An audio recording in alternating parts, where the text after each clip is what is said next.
I hadn't spoken to my family in 3 years yet tonight.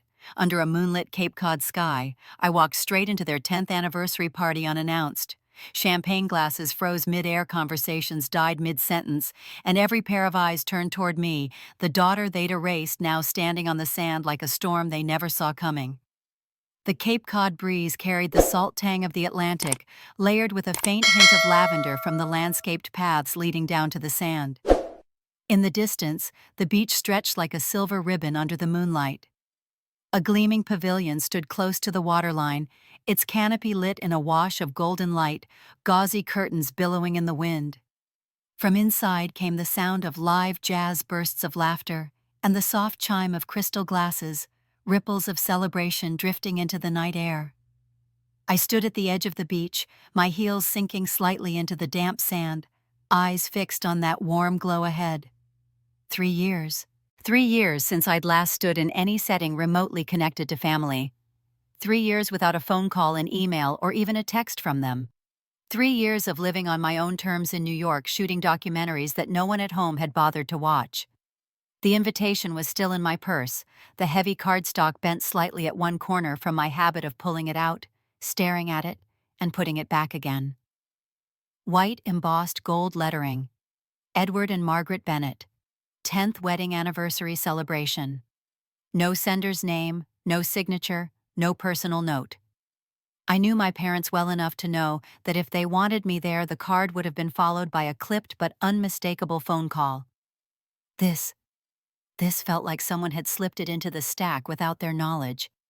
Maybe a cousin, or less likely my brother. The thought made my stomach tighten. I drew a deep breath.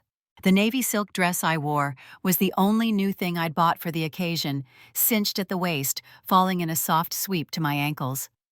Life on an independent filmmaker's budget didn't leave room for much in the way of event attire. But tonight, I needed to look like I belonged here, even if it was only for show.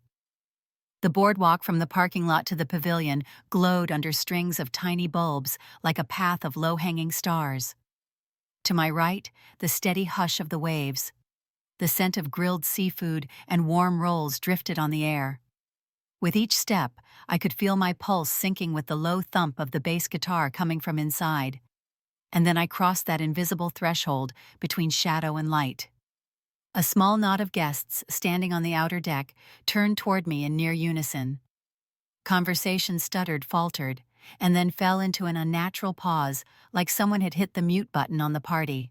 Only the saxophonist's sustained note and the crash of the surf filled the air. I took another step. A sudden gust came off the water, snapping the hem of my dress against my calves, before sending the fabric swirling out like a navy smoke cloud caught in the lights. Warm gold light spilled across my face. 100 eyes seemed to lock on me at once, some startled, some assessing, some simply curious. Somewhere close by, I heard the delicate clink of glass on glass as someone set a flute down. A woman I recognized as one of my mother's friends tipped her head toward the man beside her, whispering something that made him glance over his shoulder. Another guest in a crisp white dinner jacket frowned, as though trying to place me. I kept my spine straight, my expression set in the kind of polite, unreadable smile that reveals nothing. Inside my head, I repeated to myself, "Do not hesitate. Not tonight." The pavilion's interior shimmered with reflections from champagne bottles nestled in silver ice buckets, white linen tables laden with platters of chilled oysters shaped into a giant shell. The air was heavy with the scent of lilies from the towering centerpieces mingled with the briny smell of the sea. I spotted my mother, champagne-colored gown hair, in a sleek twist, standing beside my father, who looked as if he'd stepped straight out of a formal wear ad, black tuxedo and bow tie perfectly in place. They were talking to an older couple I didn't recognize, but my father's eyes flicked toward me, quick and sharp. Not surprise, not warmth, just the cool acknowledgement of recognition. My mother's reaction was different, the faintest twitch at the corner of her mouth, her gaze sliding deliberately from the top of my head to the tips of my shoes. Then she turned back to her drink without a word. Off to their side, my brother Matthew stood with a circle of friends, laughing at something I couldn't hear. He looked over, and the smile froze. For a second, his eyes softened in a way I couldn't quite read. Was it relief or dread. Movement caught my eye from the left, a figure breaking away from a group near the entrance. Aunt Claire. Her streaked brown and silver hair glinted in the lamplight gray-blue eyes lit with something that looked a lot like joy. The floral silk wrap around her shoulders flared in the wind as she made her way toward me. Oh my God. She covered the last few steps quickly, her shoes sinking into the sand, and before I could say anything, she wrapped me in a hug. Warmth, firmness, long enough for the crowd to lose interest and turn back to their own conversations. "You startled me," she said with a laugh as she stepped back. "The card," I murmured. She gave me a conspiratorial wink, tilting her head as if to better hear the music. "Come on, we'll talk later." Her arm came around my back, steering me toward the deck and into the current of silk dresses and tailored suits. The music swelled again, chatter and laughter layering over it, but I could still feel the weight of a few lingering glances at my back. I knew it in my bones. The moment I stepped into the light had drawn a thin hairline crack across the evening. It hadn't shattered yet, but everyone in the room could feel it there. Inside, the light and sound closed over me like a tide. Whether it was the sea breeze or the pavilion's warmth wrapping around me, I couldn't tell. What I could feel loud and insistent was my heartbeat and the unshakable certainty that tonight would be unlike any family gathering I'd ever endured before. If there's one thing you learn quickly growing up a Bennett, it's that appearances aren't just important, they're currency. My childhood played out inside a cedar-shingled estate on the bluffs of Greenwich, Connecticut, complete with manicured lawns, a white columned front porch, and a sweeping view of the Sound. It looked like a postcard version of the American dream. But inside, life was more like an unending performance, and my parents were exacting directors. Matthew, my older brother by 3 years, played his role flawlessly. He was the Golden Boy varsity athlete, National Merit Scholar, and eventually Harvard graduate. From the time he was in middle school, my parents spoke about him as if he were a brand. They were launching polished, marketable, and destined to lead Bennett and Pierce, our family's commercial real estate firm. He was rewarded for every milestone: a vintage Omega watch, for acing the SAT, a European summer trip, after his Harvard acceptance, a down payment on a loft in Boston, when he took his first VP title at the firm. My mother liked to call these gifts investments in the future. I knew early on that my future didn't look like his. While Matthew was running drills on the lacrosse field, I was holed up in my room editing footage on a hand-me-down MacBook or taking the train into the city to shadow a neighborhood photographer. My world was made of stories, the kind you didn't see in glossy magazines or hear in polished speeches. I wanted to capture the voices of people who were never invited to parties like the one tonight. At first, my parents dismissed it as a creative phase, but when the phase stretched into years, their patience wore thin. They didn't see my volunteer work with immigrant rights groups or my fellowship in an urban media collective. As accomplishments, they saw them as detours. My father in particular had a knack for turning any conversation into a cautionary tale about me. He'd say things like, "Matthew understands the value of a 5-year plan. Your sister, on the other hand, is still trying to figure out where she left her roadmap." The remarks always came wrapped in a smile served to friends and business partners over cocktails, as though making them sound lighthearted erased their sting.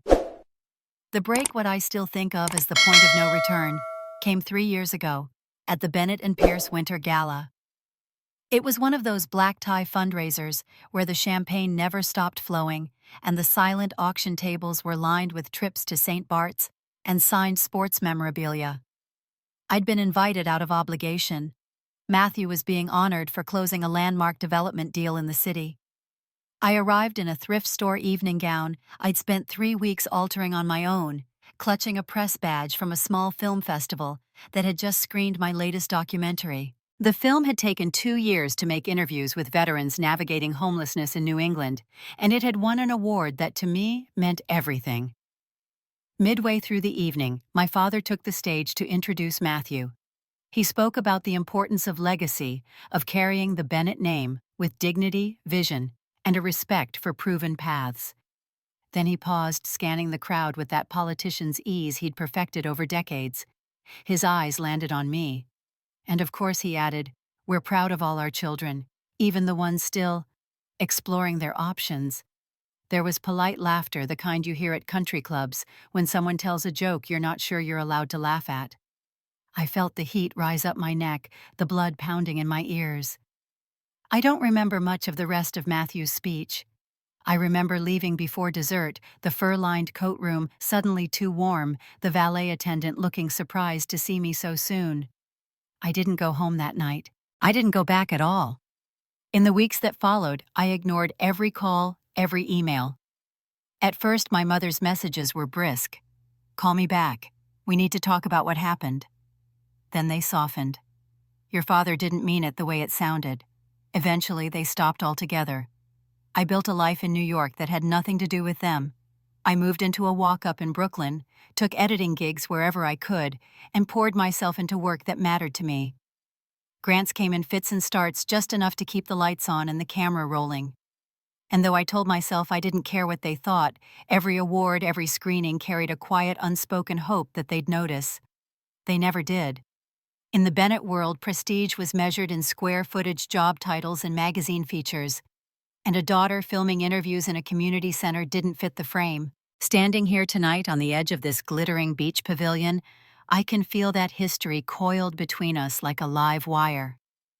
It's not just about old wounds, it's about the fact that for them, I never stopped being the family's rogue variable, the one who stepped out of the script. And I know deep down that's exactly why walking into that light a few minutes ago made the air shift. The pavilion's glow was even more dazzling up close, spilling across the sand like melted gold. Inside, white linen tables were arranged beneath chandeliers that swayed gently in the ocean breeze, their crystal drops catching the light like frozen rain. The air smelled of grilled scallops, citrus, and salt. Guests moved in small clusters, champagne flutes in hand, their conversations a blend of polished small talk and laughter that rose and fell like a practiced orchestra. Women in flowing silk gowns leaned toward one another, the shimmer of diamond earrings catching my eye. Men in tailored tuxedos gestured with the confidence of people accustomed to being listened to. It was a scene I knew too well, an ecosystem where appearances were the currency, and everyone understood the unspoken hierarchy. My entrance didn't slip under the radar. I caught the first reaction almost immediately, a quick widening of eyes from a woman I vaguely remembered from one of my mother's charity boards. She murmured something to her companion, who glanced over with open curiosity. A few heads turned in sequence like a line of dominoes tipping one after the other. The sound of conversation didn't exactly stop this time, but it faltered. Voices dipped, tempo slowed, the musicality of the party thrown slightly off key. Some expressions were hard to read. A polite smile here, a faintly furrowed brow there. One man gave me a nod of recognition, the kind you offer when you're not entirely sure if the memory is flattering. Others simply looked confused, like they were trying to solve a puzzle they hadn't expected to encounter. I felt the familiar prickling sensation of being both noticed and judged in real time. It was the same feeling I'd had walking into the Winter Gala years ago, except now I wasn't the uncertain 20-something hoping for approval. I was here on my own terms, or at least that's what I kept telling myself. And then I saw my parents. They were positioned strategically near the center of the pavilion, exactly where the most important guests would have the easiest access. My father, Edward Bennett, in his perfectly cut tuxedo, had one hand in his pocket, the other holding a glass of bourbon. His posture was relaxed, but I knew enough to recognize that the small twitch at his temple was not. My mother, Margaret, stood beside him in a champagne-colored silk gown that matched the gold tones of the room. Her hair was pulled into an elegant twist, the kind that didn't move even in the breeze. She held her champagne flute like it was part of her anatomy, fingers, perfectly positioned nails, immaculate. It took them less than 2 seconds to register my presence. My father's eyes found me first, a quick flicker of recognition, followed by a smile so perfectly polite it could have been printed on a holiday card. There was no warmth in it, but also no open hostility. It was a neutral mask, the kind people in our family wore when the stakes were high. My mother's gaze was slower, almost clinical. Her eyes traveled from my hair to my dress to my shoes, not with admiration, but with the cool precision of an appraiser evaluating a piece that didn't quite match the rest of the collection. Then, without changing expression, she turned back to the older couple she'd been speaking to as though I'd been a passing shadow. I didn't move toward them. The air between us was thick with years of unspoken words, and this wasn't the moment to break that silence. Then I saw Matthew. He was across the room surrounded by a group of men his age, colleagues most likely, or maybe friends from Harvard. He was laughing at something one of them said, his shoulders loose, his posture open. When his eyes caught mine, the laughter froze on his face. For a split second I saw something, relief maybe, or guilt. It was gone as quickly as it appeared, replaced by a careful neutrality that matched our father's. He gave the faintest nod, almost imperceptible, then turned back to his circle. The whole thing might have lasted 30 seconds, but it felt stretched into slow motion. And then, like a sudden shift in the weather, the tension cracked. Audrey. The voice came from my left, warm and unrestrained, and before I could even turn fully, Aunt Claire was there. She was my mother's older sister by 4 years, though you'd never guess it from the way she moved quick, light on her feet, as though she hadn't spent decades working in refugee camps and field hospitals across Europe. Her hair, a blend of chestnut and silver, framed a face lined in ways that spoke of both laughter and sun exposure. She didn't hesitate. She closed the distance between us in a matter of steps, her silk shawl fluttering behind her. "Oh my God, look at you," she said, her gray-blue eyes sparkling. Before I could respond, her arms were around me. The hug was solid grounding long enough that I felt some of the stares around us fade back into their own conversations. It was as if she'd wrapped a protective layer between me and the room. "You look incredible," she said, pulling back to study my face. "And taller somehow." I laughed, a short, surprised sound. "It's the heels." She leaned in conspiratorially. "You're here. That's all that matters." Her words cut through the noise, through the stiffness in my shoulders. I didn't realize until that moment how much I'd been bracing for impact since stepping onto the sand. Claire slipped her arm through mine. "Come on, let's get you a drink before someone tries to steal you away." She guided me deeper into the pavilion, past the golden light, into the soft hum of music and voices. The room seemed to breathe again, the moment of disruption fading into the undercurrent of the evening. But even as we moved, I could feel it, the eyes that had lingered a moment too long, the curiosity that still hung in the air. My arrival might have been smoothed over for now, but the ripple was there.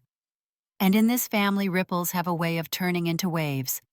Moving through the pavilion felt like navigating a gallery where every painting was a familiar face, and every face had an opinion. Aunt Claire had peeled off to greet an old colleague from her humanitarian days, leaving me momentarily exposed to the current of guests flowing around the room. I paused near one of the high-top tables, where a trio of women in jewel-toned gowns were laughing over something on a phone. One of them glanced up, her expression sharpening with recognition. "Audrey," she said, tilting her head. "Still making those... what is it again? Street films? Documentaries?" I replied, keeping my tone even. She smiled, the kind of smile that didn't bother reaching her eyes. Right. Such an interesting hobby. When are you going to do something serious?"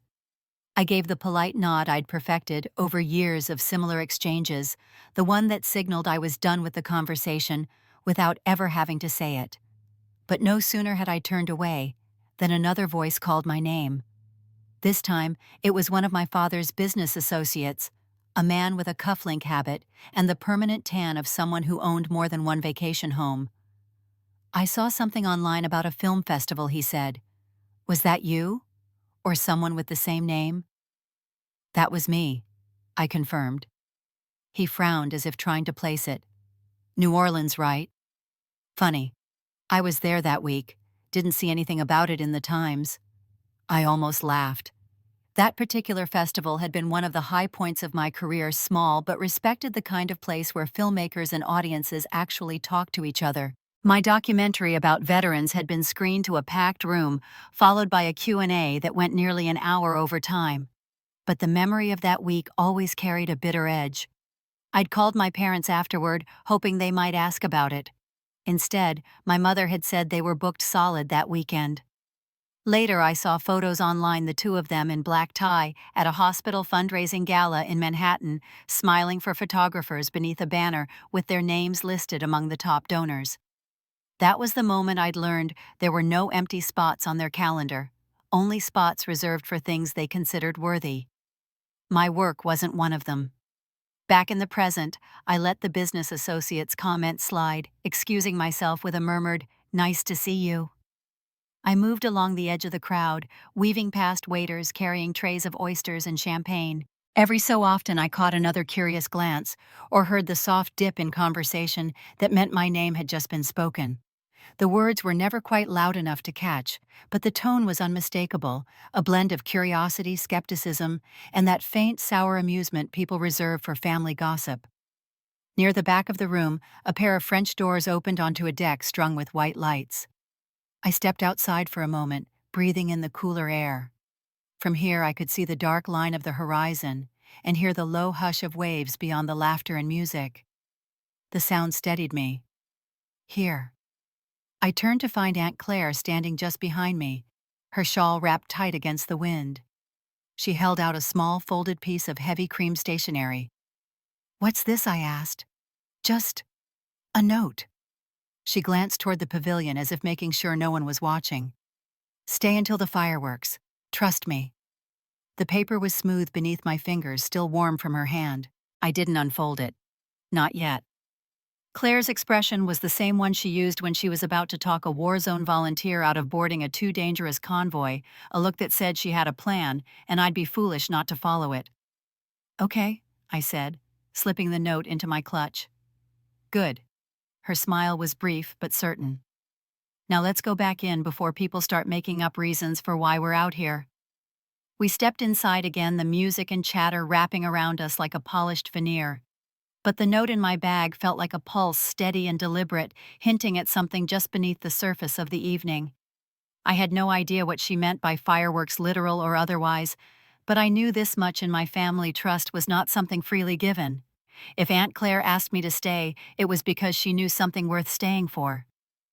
The clink of a spoon against crystal cut through the hum of conversation, and the room began to settle. My father stood near the center of the pavilion, framed by the glow of the chandeliers, and the golden light bouncing off the silk drapes. He wore the same expression he used at board meetings and charity auctions, warm enough to be inviting, measured enough to keep control. "Ladies and gentlemen," he began, voice carrying with the ease of someone accustomed to commanding a room, "thank you for joining us tonight to celebrate 10 years of marriage to the most remarkable woman I know." He turned toward my mother, whose smile was a master class in poised gratitude.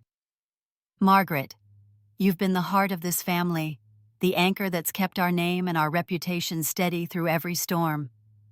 A murmur of polite approval rippled through the guests.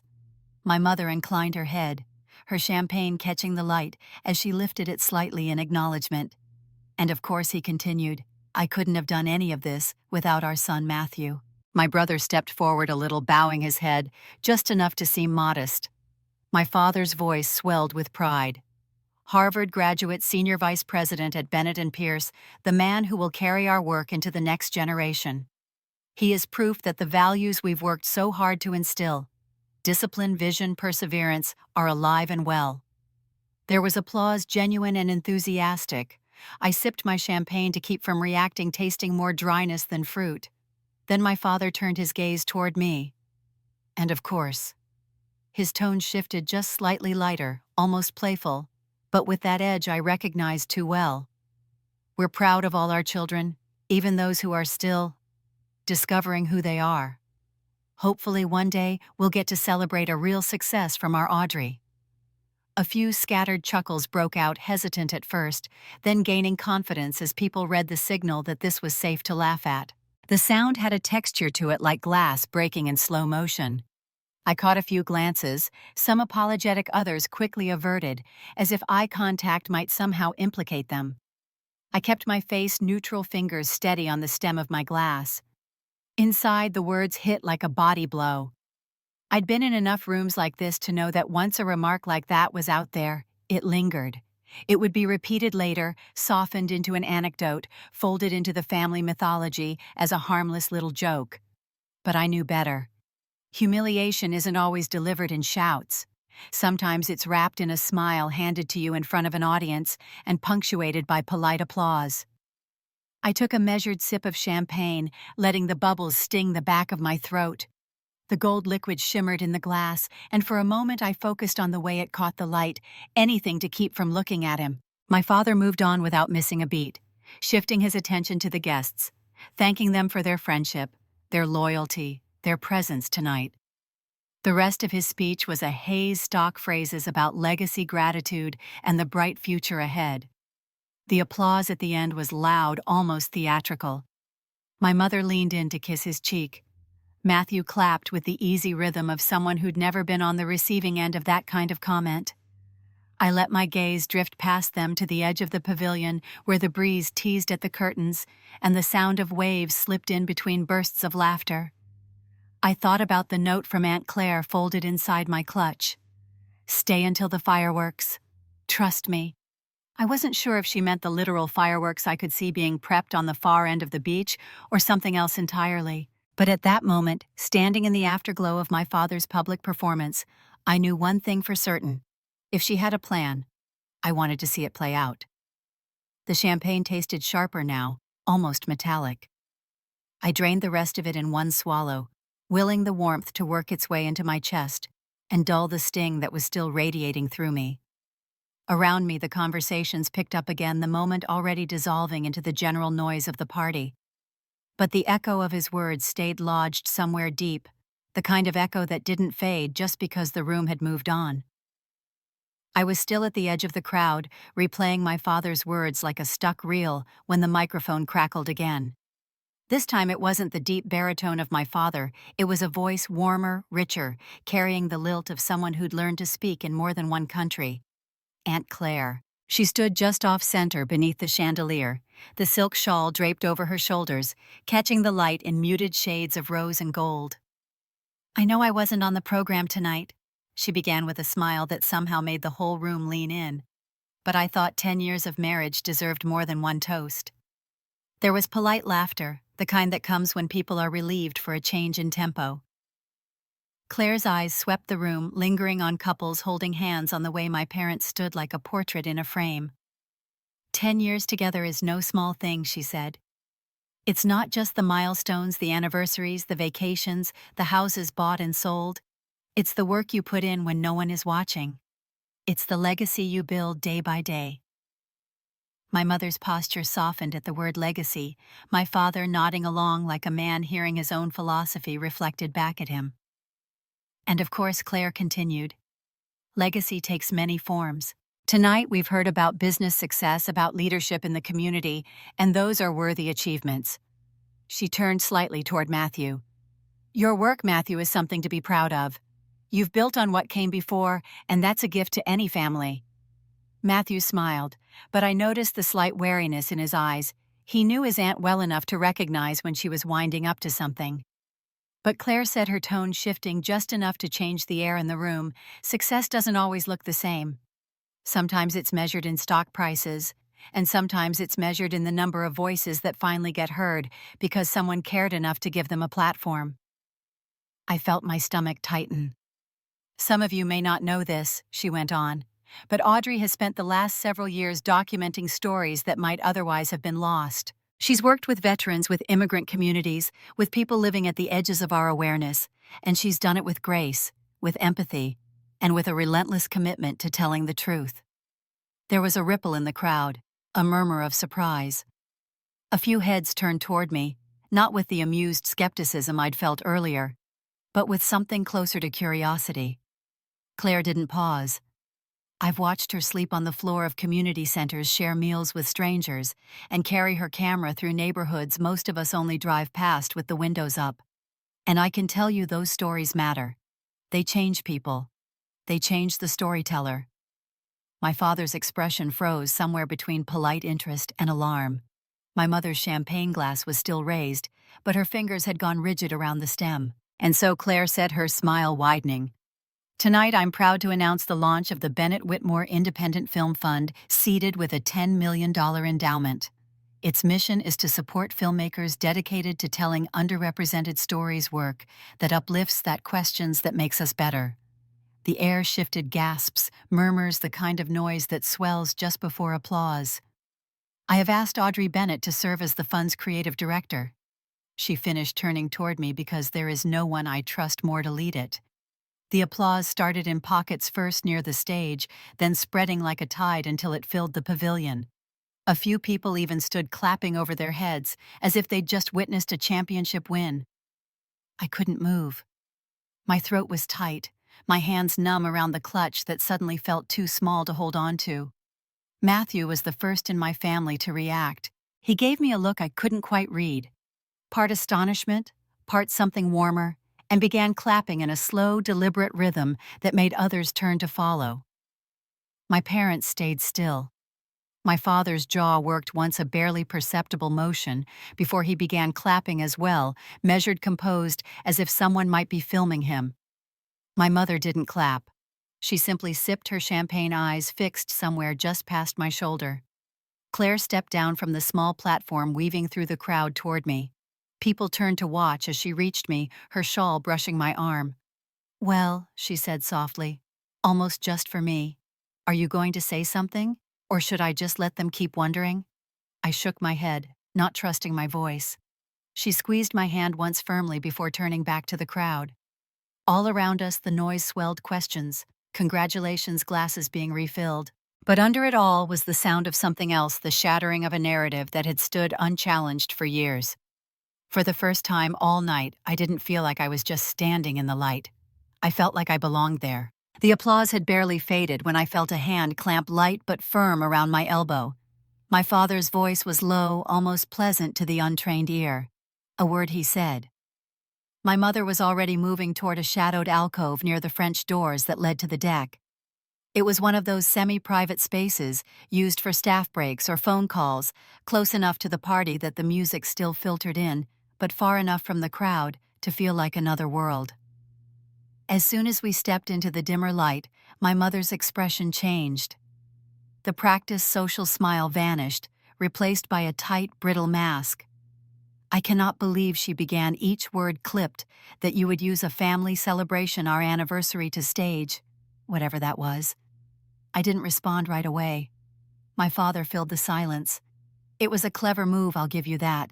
Emotional appeal, unexpected timing. If this were a PR seminar, I'd give it a solid grade. But Audrey, this was our night. Not a platform for your projects." I met his gaze evenly. "I didn't ask for any of it," I said, my voice steady. "That was Aunt Claire's choice, not mine." My mother crossed her arms. "You could have stopped her." I shook my head once. "Why would I?" "She believes in what I'm doing. She wanted to support it. That's not a crime." My father's mouth flattened into a line. "You've always had a knack for turning situations to your advantage." I didn't flinch. "And you've always had a knack for underestimating me." The air between us was taut, almost humming. For a moment, I thought my mother might launch into another round, but she glanced toward the open doors, recalculating how much time they could be away before anyone noticed. "This isn't over," she said finally, and the two of them slipped back toward the crowd, their expressions smoothed back into the acceptable public version. I stayed where I was, letting the noise of the party wash over me from a distance. My pulse was still high, my palms slightly damp, but I wasn't shaken, not the way I used to be after exchanges like that. There was a strange steadiness in my chest, like I'd finally stepped onto solid ground after years of shifting sand. A shadow moved at the edge of the alcove. I turned to see Matthew leaning against the doorframe, one shoulder propped casually, though his expression was anything but casual. "I wasn't eavesdropping," he said, then smirked faintly. "Well, not entirely." I raised an eyebrow. "You've gotten better at it." He stepped closer, his voice lowering. "For what it's worth, I thought what Claire did was impressive." "That's one word for it," I said. He hesitated, glancing toward the party, as if weighing whether to say more. "You know, it's not as easy as it looks being the golden child. Dad's pride comes with strings. So does Mom's approval. They don't really leave much room to breathe. It was the first time I'd heard him frame his role that way. Usually his life sounded like a string of accolades. "I've always envied you a little," he admitted. "Not the struggle, I wouldn't survive half of what you've done, but the freedom. You chose your own path. They might not like it, but it's yours. I've been carrying the family name like a briefcase I can't put down." I searched his face, trying to gauge whether this was genuine or just a momentary lapse in the Bennett script. But there was no irony there, no edge, just a quiet truth. "Matthew," I said slowly, "you could put it down any time you wanted." He gave a small, almost sad smile. "Maybe. But I'm not as brave as you think." Before I could respond, someone called his name from across the room. He straightened, slipping the public version of himself back into place. "Congratulations," he said, and for once it didn't sound perfunctory. Then he was gone, swallowed by the tide of guests. I stayed in the alcove a moment longer, the murmur of the party just beyond reach, the scent of salt air drifting in through the open doors. Somewhere outside on the far end of the beach, I saw the faint movement of crew members setting up the fireworks launch. Claire's note pulsed again in my memory. "Stay until the fireworks. Trust me, I wasn't going anywhere." The party noise thinned as I slipped down the wooden steps to the sand. Out here, the music was a muted hum carried on the breeze, replaced by the steady rhythm of the tide. The moonlight stretched across the water in a silver path, the air sharp with salt and cool enough to raise goosebumps along my arms. I walked toward the darker end of the beach, where the light from the pavilion faded, and the only sound was the crunch of my heels sinking into the damp sand. My mind was still replaying my father's speech, Claire's announcement, and the look on my mother's face, a collage of moments that didn't quite fit together yet. Behind me, I heard the soft, uneven rhythm of footsteps. I didn't turn until I felt the brush of a shawl against my arm. "I thought you might try to disappear before the fireworks," Claire said, falling into step beside me. "I needed air," I said. She nodded, eyes scanning the horizon. "I know the feeling." We walked in silence for a while, the kind that doesn't demand filling. When she finally spoke again, her voice was quieter. "You know, I wasn't always welcome at family events either. Different reasons, same outcome." I glanced at her. "Because of your work?" She gave a small smile. "Because I chose something they couldn't measure. Humanitarian work doesn't come with stock options or glossy annual reports. I spent years in war zones, refugee camps, places that didn't make it onto the evening news. And every time I came home, there was a polite nod, maybe a 'how's the weather over there?' before they moved on to real estate deals or gala fundraisers." She let out a short breath that was almost a laugh. "Your grandfather once told me I was wasting my education. I'd just brokered a ceasefire between two local militias. But in his mind, it wasn't worth as much as a new wing at the country club." Her tone was matter of fact, but I caught the weight beneath it. "I learned something, though," she continued. "When people can't understand your work, they'll try to diminish it. Not always out of malice, sometimes just to protect the world they know. But if you let them define your worth, you'll spend your life trying to fit into a frame that was never built for you." We reached a stretch of sand where the tide licked at our shoes. Claire stopped, looking out at the water. For a moment, her profile was just a silhouette against the shimmer of the sea. "There's another reason I did this tonight," she said. "One I didn't mention up there." I waited. "I've been diagnosed with late-stage ovarian cancer." She said the words clear, steady. 6 months, maybe a year if the treatment buys me time." The wind seemed to pause. I didn't speak, not because I didn't care, but because I knew anything I said in that moment would be too small. "This fund," she went on, "it's my last big project. My legacy. I want it to matter. And I want someone at the helm who understands that stories can change the world even if they don't make headlines or fortune lists." She turned to me fully now, her eyes catching the faint light from the pavilion. "That's you, Audrey. Not because you're my niece, not because I'm trying to make up for the way this family has treated you, but because I believe you see people, their truth, their humanity, in a way most of us forget how to." I felt the pull in my chest, but I kept my voice even. "I don't know what to say." "Don't say anything," she said. "Just promise me something." Her hand found mine warm despite the cool night. If you believe in the value of what you do, don't let anyone define it for you. Promise me. I met her gaze. I promise. The first firework cracked overhead, a white burst that lit the sand around us in a brief, dazzling flash. Claire didn't look up. She was still watching me as if the fireworks were just background to the real moment happening here. Another burst, red this time, painted the water. I squeezed her hand once before letting go. We stood together silent as the sky bloomed with color. Somewhere behind us the crowd gasped and clapped, but out here it felt like the show was ours alone. When the finale came, a cascade of gold raining into the dark, I thought about the promise I'd made. And for the first time in a long time, it didn't feel like a battle cry. It felt like a direction. The dining room smelled of strong coffee and buttered pastries.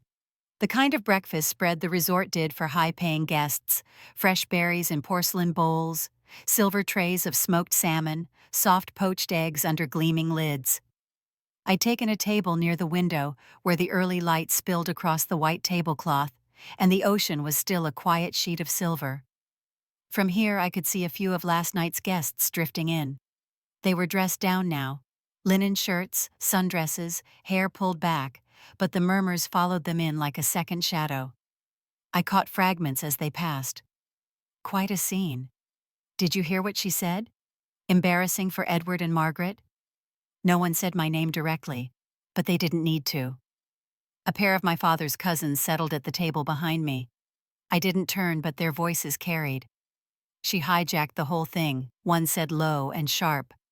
Claire's always been a bit dramatic. It wasn't her place, the other replied. And Audrey. God, the nerve just standing there soaking it up. The scrape of my knife against the plate was the only sign I'd heard them. I buttered my toast in deliberate strokes, letting their words pass through without sticking. Years ago, they would have cut deep. Now they were just the background hum of a family that didn't know how to process what didn't fit their narrative. A shadow fell over my table. Mind if I join you? Matthew stood there in a gray polo and chinos, the casual version of himself still carrying the posture of someone who'd been trained to sit at boardroom tables. I gestured to the empty chair. He sat setting his coffee down before leaning in. I haven't been able to stop thinking about last night. I waited, sipping my tea. You know, he said finally when Dad was up there talking about me, about carrying the company forward, I felt nothing. No pride, no excitement. Just this weight. And for the first time I thought maybe I don't want to do this anymore. It was the closest he'd come to saying what I'd suspected for years. So, why don't you leave? I asked. He gave a short, humorless laugh. Because walking away means unraveling everything they've built their identity around. It's not just a job, Audrey. It's the Bennett name. It's the expectation that will keep the machine running. If I step off, I'm not just quitting a career, I'm detonating a family myth. I thought about last night's conversations, the applause, the undercurrent of disapproval that still clung to me like smoke. Sometimes myths need detonating. He studied me for a moment. Maybe. But I'm not there yet. He took a slow sip of coffee. Claire, though, she's there. Always has been. I nodded, the weight of her words on the beach settling in again. She told me about the diagnosis. His expression shifted: sorrow, frustration, something softer beneath. Yeah, she told me a few weeks ago. She made me swear not to tell you, said she wanted to do it herself. She wants the fund to be her legacy, I said. Not just a project, a statement. Matthew was quiet for a beat. She's right to trust you with it. Even if Dad and Mom can't see it, I can. You're the only one in this family who doesn't measure worth in dollar signs or headlines. I looked at him, then really looked. For once he wasn't wearing the practiced composure that made him a natural heir to our father's empire. He just looked like my brother, tired, conflicted, maybe even searching. Matthew, I said, when you're ready to walk away, I'll back you, even if no one else will. His smile was faint, but real. Careful. I might hold you to that. We ate in companionable silence for a few minutes, the clink of cutlery and the distant call of gulls filling the space between us. Around us, the murmurs continued, half curious, half critical, but I felt less like I was being hunted and more like I was standing my ground. By the time he left for a scheduled round of golf with some of my father's friends, the room had filled with more family members and lingering guests. The whispers trailed me as I rose from the table, but they didn't bite the way they used to. Claire's words from the night before echoed in my mind. If you believe in the value of what you do, don't let anyone define it for you. It was only the morning after, and already the pressure was building again. But I'd made her a promise, and promises I'd decided were one of the few things worth carrying. 2 weeks later, the salt air of Cape Cod was replaced by the grit and hum of Lower Manhattan. Aunt Claire and I stood on the cracked sidewalk outside a narrow brick building on a side street in Tribeca, a turn-of-the-century warehouse converted into a loft sometime in the 90s, its wide windows still framed with original iron mullions. This, Claire said, gesturing toward the tall double doors, is where it begins. The space was raw in the way that only New York real estate can be exposed. Brick-weathered hardwood floors, steel support beams that looked like they'd survived a century of industry. Sunlight spilled through the eastern windows in wide geometric bands, dust motes drifting in the beams like tiny suspended stars.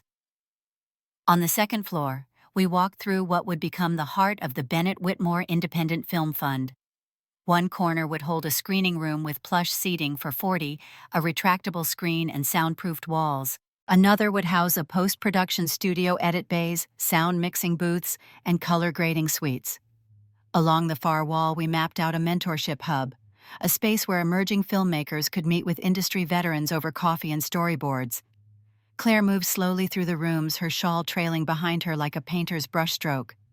"I want this place to feel like possibility," she said. "Not a gate to keep people out, but a door they can walk through." We spent the morning with the architect and project manager, tracing electrical runs and debating the best location for blackout curtains. By afternoon, we were at a long, reclaimed wood table in a cafe down the block, flipping through resumes and portfolios. The first hires were crucial: a program director with experience in community-based storytelling, a technical supervisor who'd worked in both independent film and studio productions, an outreach coordinator with ties to film schools, especially the smaller programs where raw talent often goes unnoticed. Between sips of coffee, Claire began calling her contacts, professors at NYU's Tisch School of the Arts, mentors from the Sundance Labs, a retired cinematographer she knew from her humanitarian days, who'd shot documentaries in half a dozen conflict zones. By the end of the week, we had a short list of candidates and a rough schedule for our first-year quarterly workshops, an annual fellowship for underrepresented filmmakers, and a summer showcase to screen completed projects for distributors and festival programmers. On Friday evening, I returned to the loft alone. The city outside was deep in the late summer glow, the streets still warm from the day. Inside, the space was quiet, except for the faint creak of the floorboards under my boots. I stood in the center of the largest room, the one that would become the screening hall.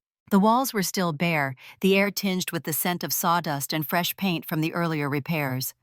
I closed my eyes and let the imagined sound of it fill in projector-whirring audience leaning forward in their seats, the first notes of a score swelling under a story no one had heard before. I pictured the faces of the filmmakers who would stand at the front of this room, nervous and proud, introducing work they'd poured themselves into. Stories about immigration, about forgotten towns, about people and places that rarely made it to the screen. Stories that might change the way someone looked at the world, if only for a moment. In the stillness, I thought of Claire, of the steady way she'd said she wanted this to be her legacy, and the trust she'd placed in me to carry it. I thought of my father's laughter, my mother's cool dismissal, and how little they mattered here. Here I wasn't the family's wandering anomaly. I was the one holding the keys. The last light of this day poured through the windows, stretching shadows across the floor. I let the moment settle into me, not as an escape from the past, but as the foundation of something I was ready to build. The loft was empty, but it didn't feel lonely. It felt like a story waiting to be told. The launch of the Bennett Whitmore Independent Film Fund was set for a Thursday evening in late October, the kind of crisp New York night where the air felt sharper the moment the sun dipped behind the skyline. The loft had been transformed walls, painted a warm ivory rose of modern theater seating, arranged in the new screening hall, a small stage set at the front, with a podium and a banner bearing the fund's name in understated black lettering. Claire arrived just before the doors opened. She wore a deep navy dress with a silk scarf knotted loosely at her neck, the same one she'd worn during a speaking engagement in Paris years ago. I noticed the way her steps were slower now, her breath a fraction shorter, but her eyes still held that same alert, mischievous light. "I told you," she whispered as I helped her to her seat in the front row, "I wouldn't miss this." The room filled quickly. Filmmakers, journalists, professors from film schools, and a smattering of people from the industry who'd come more out of curiosity than commitment. The buzz of conversation softened as I stepped up to the podium, but my gaze kept drifting back to where Claire sat, hands folded loosely in her lap, watching like someone who'd already seen this moment play out in her mind. The evening moved in a rhythm. Introductions, a short speech from our program director, a brief reel of documentary clips from artists we'd already begun supporting. Each time applause rose, Claire clapped along her smile, not just for the work being shown, but for the fact that it existed at all. When the evening closed with a standing ovation, she didn't stand. Her body wouldn't let her, but she lifted her chin and smiled as though she were somehow taller than all of us. And for a moment, it felt like she was. 3 days later, I got the call. She'd passed in her sleep just before dawn in her apartment overlooking the Hudson, with the windows open to the sound of the river. The hospice nurse said it was peaceful, no struggle, no fear. Just quiet. I spent the morning at her place, moving slowly through rooms that still felt warm with her presence. The scarf from the launch was draped over a chair, her reading glasses perched on the armrest. In the bedroom on the nightstand beside a small lamp was an envelope with my name written in her looping hand. Inside, on a single sheet of cream stationery, were 3 words: "Live out loud." No sign-off, no explanation. She hadn't needed to write one. I sat on the edge of her bed for a long time, the note in my hands, the morning light shifting across the floorboards. My throat was tight, but the tears didn't come, not in that moment. Instead, I felt something settle into me. Not a weight exactly, more like a new center of gravity. In the days that followed, there were arrangements to make legal matters to handle and condolences to accept. My parents attended the memorial service in the same way they attended every significant event, poised, controlled, careful about what was said and how it might be perceived. I didn't have the energy to be angry about it. The fund's work didn't pause. We had grant applications and process workshops scheduled, and filmmakers waiting on equipment orders. I kept going, not because I was avoiding grief, but because it was exactly what she would have wanted. Claire had built this with urgency, because she knew her time was short. She hadn't left it to me to mourn. She'd left it to me to lead. At night, I'd reread her note, the ink still sharp, the paper carrying the faint scent of her perfume. Live out loud. It wasn't an invitation to be reckless. It was a directive to refuse to shrink, to make choices that didn't require anyone else's permission, to tell the stories that mattered, even if no one applauded. I folded the note and placed it in my wallet. Not to keep it safe, but to keep it close. A year can change everything, and somehow change nothing at all. The Bennett Whitmore Independent Film Fund had outgrown its first-year projections. The mentorship program was oversubscribed. Our summer showcase drew distributors from 3 major studios, and a young director from Detroit, our very first fellowship recipient, was already fielding offers from streaming platforms. And then there was Sundance. My latest documentary, shot over 18 months with a migrant women's cooperative in Arizona, premiered to a sold-out theater on opening weekend. The reviews were generous, but the moment that stayed with me was quieter. Walking out of the Q&A and finding 3 of the women I'd filmed sitting in the lobby, tears streaming down their faces saying, "We feel seen." Matthew had been at the premiere too.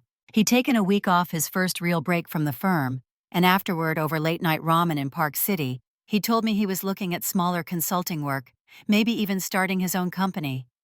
"I'm not brave enough to jump off the cliff," he said, "but I might start climbing down." We laughed, but I knew it wasn't just a joke. Our conversations had shifted from polite updates to something closer to friendship. My parents remained consistent. Calls on birthdays, holiday cards, the occasional email from my mother forwarding an article about nonprofit best practices with no comment attached. We weren't estranged anymore, but we weren't close. And I'd stopped holding my breath waiting for their approval. I'd learned that some doors don't open no matter how many times you knock, and that you can build your own house instead. On a bright, wind-brushed afternoon in early October, I drove back to Cape Cod. The resort was quiet now. The summer crowds gone, the pavilion shuttered until next season. I parked near the dunes and walked the same stretch of beach where a year earlier I'd stepped into a party and felt the air turn to glass. The light was different now, gold rather than silver, warm enough that I slipped off my shoes and let the wet sand cling to my feet. The waves rolled in with a slow, unhurried rhythm, the sound deep and steady, nothing like the sharp rush of blood I'd felt in my ears that night. I walked past the spot where Claire had caught up to me, her scarf trailing in the wind, her words sinking into me like anchors and sails all at once. I could almost hear her voice again, steady, certain, urging me to claim the space I'd been told wasn't mine. Back then, the silence from the crowd had pressed in like a wall. Tonight, it was the kind of silence that opens outward room to breathe, to listen, to exist, without needing to perform. I stopped where the tide curved in a wide arc around a jut of rocks, the sun painting the foam in flashes of gold. The air smelled of salt and something faintly sweet from the seagrass. I closed my eyes and let it all settle, the weight of the last year, the loss, the victories, the conversations that had shifted the way I saw my own life. Silence had once been my enemy. It had been the pause after a cutting remark, the space where no one defended me, the sound of being erased in real time. Now it felt different. It wasn't an absence. It was a pause long enough to choose the words that came next. A year ago, I had walked into that pavilion and been met with a stillness that told me I didn't belong. Tonight, on this same stretch of sand, I knew better. Silence could bruise you, but it could also be the breath before you spoke, the space you claimed the moment you decided to change the whole room. I opened my eyes. The horizon stretched wide and unbroken, the water folding over itself in soft applause. Somewhere in my pocket, the note from Claire, creased and faded from being read too often, rested against my hand. Live out loud. And so I would.